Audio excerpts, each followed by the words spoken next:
반가워요, 친구들. 장흥동교회 이동혁 전사입니다. 다들 잘 지내고 있나요? 지금 온라인으로 이렇게 만날 수 있어서 너무나 반가워요. 현장 예배로 못 만난 지 더 오래됐지만 이렇게 유튜브로 만날 수 있어서 너무나도 반갑고 너무나도 기쁩니다. 제가 이번 주부터 시작하려고 하는 것은 바로 처음 시작하는 성경 공부 이 책입니다. 되게 얇죠? 되게 얇죠? 어디지? 되게 얇죠?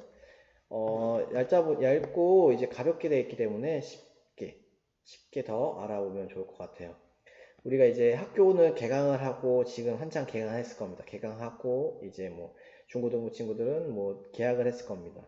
우리는 이제 계속 이제 방학이었지만 이 성경 공부가 개강을 한 거라고 보시면 될 것 같아요. 이 책의 주요 내용을 다루고 있는 것을 한번 짚어드리면 바로 웨스터민스터 소유리 문답입니다. 교회를 한 번쯤 다녀봤다면 한 번쯤은 들어봤을 수도 있고요. 못 들어봤을 수도 있을 것입니다. 못 들어봤다면 더 좋죠. 이번 기회에 알아가면 되는 거니까요.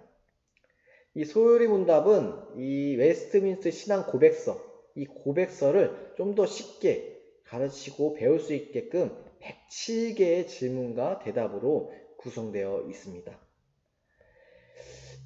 그 당시에 웨스트민스터 신앙 고백서는 무엇이었냐? 바로 종교개혁 시기에 타락한 중세 교인들이 그 성경을 가르치기 위해서 만들어졌습니다. 그 당시 어떻게 보면은 타락한 중세 교회들은 이제 신자들에게 성경을 가르치지 않았기 때문에 대부분의 신자들은 성경에 대해서 무지하고 성경을 하나님에 대해서 알지 못한 상태였습니다. 이런 무지한 상태이기 때문에 하나님이 누구이고 예수님이 누구이고 성령님이 누군지 전혀 알지 못했습니다. 그래서 쉽게 이단에 빠지기도 했죠. 그래서 이런 신앙의 선배들이 안으로는 신자의 성숙을 위해 밖으로는 이단의 공격을 방어하기 위해서 이 웨스트민스터 신앙 고백서를 작성하게 되었죠. 이 신앙 고백서의 내용을 쉽게 가르치고 배우기 위해서 이게 묻고 답하는 형식으로 만들어진 것이 바로 웨스트민스터 신앙 소요리 문답입니다. 아무리 쉽게 만들어졌다고 해도 이 웨스트민스터 소요리 문답은 107개의 질문과 대답으로 이루어져 있습니다. 내용과 표현도 지금 우리가 배우기에는 조금 어려운 부분이 있습니다. 그래서 이 책을 제가 선정했고, 이 책은 좀 더 쉽게 풀어서 성경의 핵심의 진리를 설명하고 있기 때문에 이 책을 가지고 우리가 한번 알아보면 좋을 것 같아요. 나중에 우리의 그 수준이 높아지고 좀 이 정도는 배워도 돼 하면은 이 소요리 문답의 전 부분을 같이 공부해도 좋을 것 같아요. 이 성경 공부를 통해서 결국에는 지금처럼 이단이 많을 때 이단으로부터 우리를 보호하고 영적인 수준을 성장시키고요. 그리고 하나님의 은혜 속에서 감사와 찬양이 넘쳐날 수 있도록 이 성경 공부를 통해서 우리가 결국에는 얻어갔으면 합니다. 자, 오늘부터 알아볼 부분은 바로 9페이지입니다. 9페이지. 한번 펴보실래요? 9페이지는 우리가 존재하는 목적은 무엇일까? 라고 얘기하고 있습니다. 9페이지. 여기입니다. 우리가 존재하는 목적은 무엇일까요? 이게 오늘 첫 시간의 주제입니다. 우리가 무엇을 위해 존재하는 사람인가? 내가 왜 살아가야 되는지 한 번쯤은 생각해 본 적이 있을 것입니다. 좀 더 심오한 질문입니다. 내가 존재하고 왜 살아갈까? 이 질문 한 번쯤은 던져보셨을 겁니다. 이 세상에는 존재의 목적을 가지고 있는 것들이 너무나도 많습니다. 버스나 지하철은 언제나 목적지를 향해 나아가죠. 누구나 마찬가지로 우리의 목적지가 존재하고 누구에게나 우리의 존재하는 목적을 가지고 있습니다. 이 목적이 무엇인지 이 시간을 통해서 알아보도록 하겠습니다. 자, 1문입니다. 우리가 존재하는 목적, 이 목적은 과연 무엇일까요? 이 질문은 너무나도 우리에게 중요한 질문입니다. 이 소유리 문답의 맨 첫 번째 질문입니다. 인간의 주된 혹은 가장 높은 첫 번째면서도 제일로 최고의 목적을 묻고 있는 것입니다. 이 질문이 중요하기 때문에 맨 처음에 설명하고 있는 겁니다. 뭐든지 간에 맨 처음에 있는 건 정말로 중요하기 때문에 맨 처음에 나오는 거죠. 세상에 다양한 것들이 존재하는 목적을 가지고 있습니다. 돈은 경제 활동을 하고요. 이 마우스는 클릭하는 목적을 가지고 있습니다. 우리 역시 존재의 목적을 가지고 있습니다. 성경은 이렇게 우리의 존재의 목적을 말하고 있습니다. 이 네모난 박스 한번 읽어볼까요? 자, 성경이 아니죠. 하나님의 영광. 자, 이 백성은 내가 나를 위하여 지었나니 나를 찬송하게 하려 함이니라. 그런즉 너희가 먹든지 마시든지 무엇을 하든지 다 하나님의 영광을 위하여 하라. 이처럼 하나님의 영광, 우리는 하나님을 위해서 지음을 받았고 결국엔 창조되었습니다.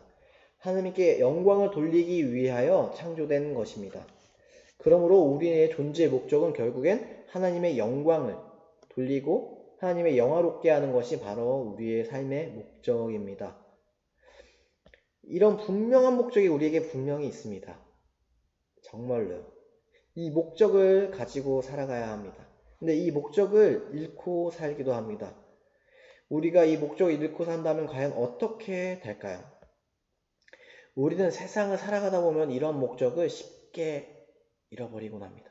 저도 한때는 세상을 살아가고 사회를 살아가다 보니까 학교를 다니다 보니까 이 목적을 잃어버렸습니다. 그 목적을 잃었을 때 저의 삶은 어땠을까요? 정말로 불안의 연속이었습니다. 하루하루가 불안했고요.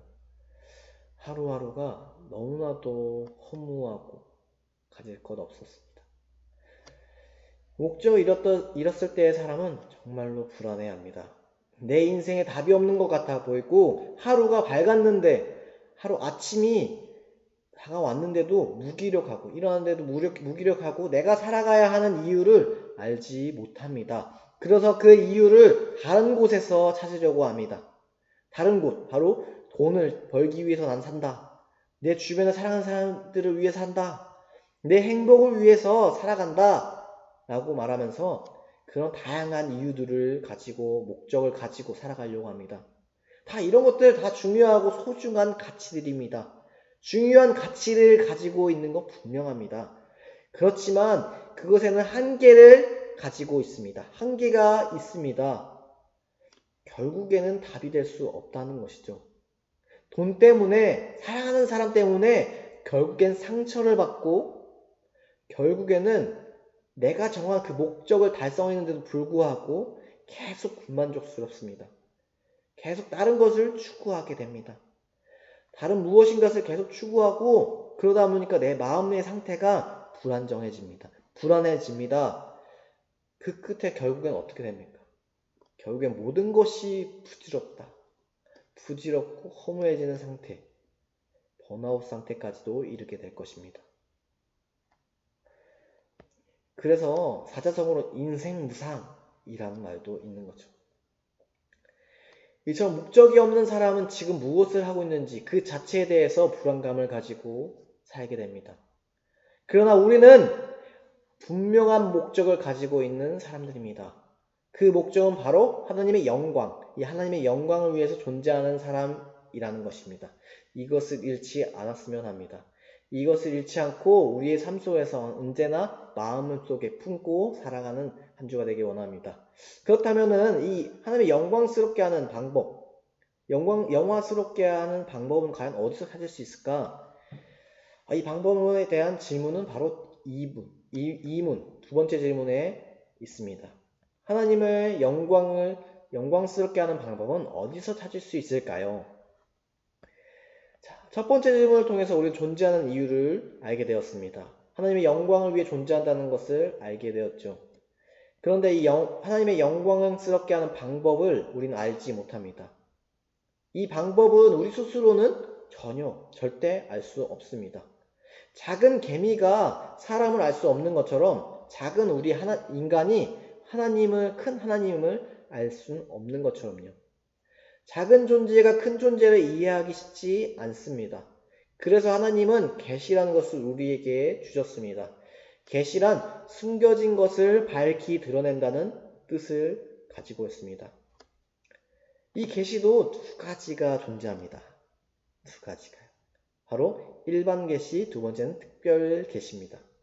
특별한 일반적 계시, 두 번째는 특별한 계시라는 거죠. 일반 계시는 어떤 것이 있냐면요. 바로 자연, 이 자연의 모든 법칙들, 다양한 것들, 그리고 세상의 만물들, 자연 자체, 이것들이 바로 일반 계시입니다. 하나님께서 만드신 모든 것들이 다 일반 계시인 거죠. 그래서 세상의 과학 공식들과 같은 세상이 누구나 알 수 있고 볼 수 있는 것들, 바로 일반 계시입니다. 그래서 우리는 자연을 보고 너무 놀라면 하나님의 영광을 돌리잖아요. 이것들이 바로 일반 계시를 통해서 하나님의 영광을 돌리는 것입니다. 일반 계시는 교회를 다니지 않는 사람들도 누릴 수 있는 계시입니다. 그러나 이 일반 계시만으로는 하나님을 다 알 수가 없기 때문에 일반 계시만으로는 하나님의 영광을 온전히 돌릴 수 없기 때문에 특별한 계시를 주님께서 주셨습니다. 특별히 알려주신 계시 바로 성경입니다. 성경은 우리에게 주신 것입니다. 성경은 하나님에 대한 참된 지식을 우리에게 알려주셨고요. 하나님 자신을 계시하신 것이 바로 성경입니다. 네모칸을 한번 또 읽어볼까요? 모든 성경은 하나님의 감동으로 된 것으로 교훈과 책망과 바르게 함과 의로 교육하기에 유익하니 이는 하나님의 사람으로 온전하게 하며 모든 선한 일을 행할 능력을 갖추게 하려 함이라. 디모데후서 3장 16절에서 17절 말씀. 아멘. 자, 성경은 우리에게 주신 유일한 규칙입니다. 이 규칙대로 살아가고 규칙을 알아 살아갈 때 우리는 비로소 온전히 하나님을 알 수 있게 됩니다. 하나님께 영광을 돌릴 수 있게 되는 것입니다. 우리는 이것을 바로 성경을 통해서만 하나님을 알 수 있고요. 이 성경 외의 것으론 절대 알 수 없습니다. 하나님께서 우리에게 설명해 주신 만큼 하나님을 우리는 알 수 있습니다. 성경을 통해 하나님께 영광을 돌리는 성경을 알아감으로 통해서 우리 장항동 교회 친구들이, 이 청년부 친구들이 주님께 영광을 돌리기를 더욱더 원하고 소망합니다. 그렇다면 이 성경은 과연 무엇을 말하고 있을까? 성경의 내용이 뭘까? 한 번쯤은 고민해 봐야 될 것 같아요. 그게 바로 3번 질문입니다. 하나님이 계시해 주신 성경이 가장 중요하게 가르치는 것은 무엇일까요? 자, 1문에서는 우리의 목적은 바로 하나님의 영광을 돌리기 위해서다 라고 얘기했고요. 두 번째는 우리의 목적인 영광을 돌리기 위해서는 하나님이 주신 유일한 규칙이 바로 성경이다 라고 말을 했죠. 그렇다면 이 성경에서 무슨 내용이 있는지 알아야 할 것 같습니다. 무슨 내용이 있고 무엇이 중요한지 우리가 이 산문을 통해서 알아봤으면 합니다. 성경은 이 세상 가운데서 가장 중요한 책인 것은 우리는 모두 다 알고 있습니다. 세상의 어떠한 지식들보다도 정말로 중요하고 귀한 지식들이 바로 이 책에 있다는 것은 우리는 너무나도 다 알고 있습니다. 이 중요한 하나님의 진리가 담아있고요. 그 진리가 우리에게 온 것입니다. 그 진리를 알려주기 때문에 너무나도 중요합니다. 이 책에 보면은 하나님의 진리가 두 가지라고 얘기하고 있습니다. 첫 번째 진리의 말씀은 하나님은 어떤 분이신가? 그리고 두 번째 진리의 말씀은 어떻게 살아가야 되는가? 라고 말하는 겁니다. 네모 박스를 한번 같이 읽어볼까요? 하나님에 대해서 믿어야 할 바인 것입니다. 그러니까 하나님이 어떤 분이신지 알아야 된다는 거죠. 오직 이것을 기록함은 너희로 예수께서 하나님의 아들 그리스도이심을 믿게 하려 함이요 또 너희로 믿고 그 이름을 힘입어 생명을 얻게 하려 함이라. 요한복음 20장 31절 말씀입니다. 하나님이 어떤 분이신지 사람이 모르기 때문에 하나님이 직접 하나님에 관해서 하나님 예수님에 대해서 성령님에 대해서 알게 하셨습니다. 성경을 통해 우리에게 말씀해 주신 것입니다. 성경을 통해 우리에게 말씀해 주셨고 성경을 통해 어떤 분이신지 우리는 이제 알게 될 것입니다. 결국 하나님을 아는 지식, 그 지식을 알게 될 것입니다. 이 지식을 통해 지식을 가지고 있다면 우리는 작은 시험에도 흔들리지 않을 것입니다. 작은 시험, 그러니까 우리의 삶을 살 때 힘들게 하고 어렵게 하는 그런 시련들이 다가오잖아요. 시험들이 다가오잖아요. 그런 시험들을 이겨낼 수 있는 지식을 우리에게 주신다는 것입니다.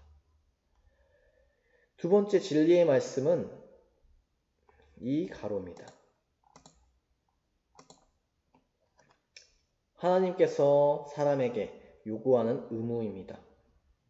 우리가 어떻게 살아가는지에 대해서 하나님께서 사람에게 요구하시는 의무에 대해서 얘기하는 겁니다.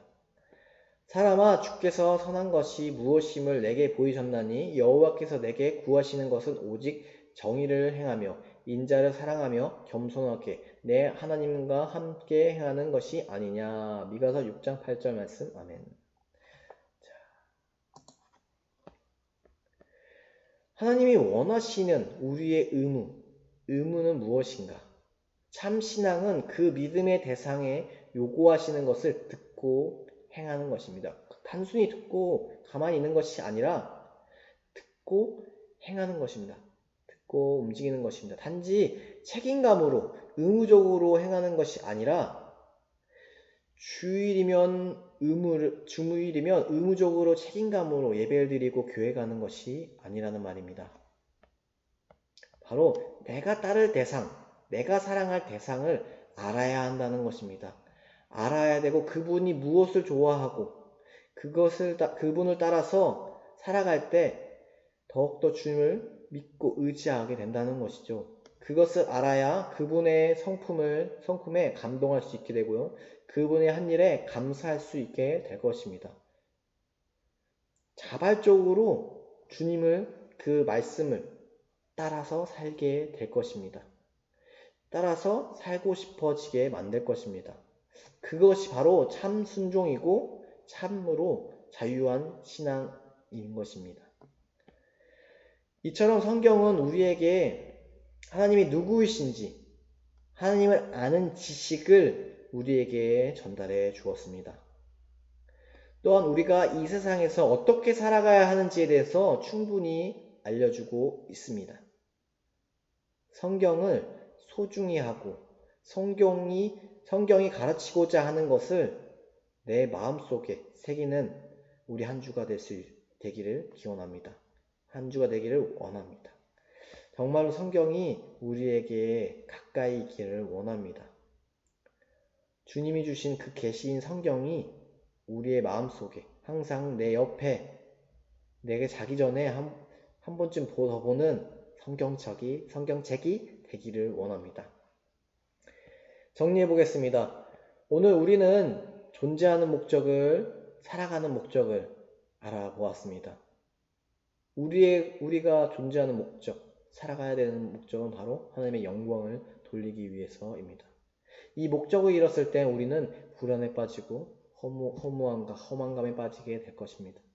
내가 이 삶을 왜 사는지에 대해서 더 의구심을 가지게 될 것입니다. 그렇기 때문에 우리가 살아가는 그 목적, 바로 하나님의 영광을 돌리기 위해서, 하나님의 영광을 찬양하기 위해서 살아가야 됨을 잃지 않았으면 좋겠습니다.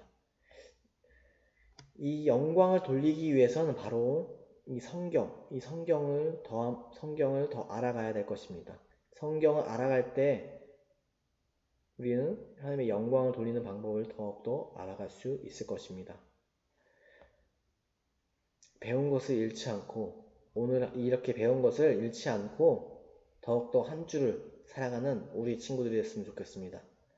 하나님의 영광 속에 살아가는 우리들이 될 수 있도록 하여 주시고, 우리가 이 하나님의 영광스럽게 하는 방법인 이 성경을 더욱더 읽어보고 묵상하는 한 주가 되기를 원합니다.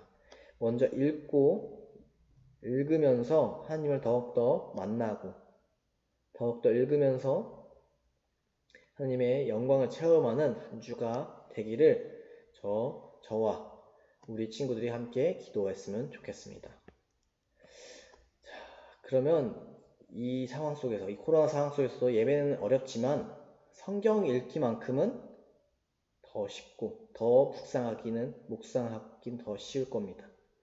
언제나 주님께 동행하면서 하나님의 영광 돌리길 원하는 우리 장흥동교회 청년부, 중고등부 친구들이 되기를 원합니다. 자, 같이 기도하고 이 모임을 마무리하도록 하겠습니다. 사랑과 영광의 주님, 감사합니다. 오늘도 이렇게 유튜브로 만날 수 있게 하신 것 너무나 감사합니다.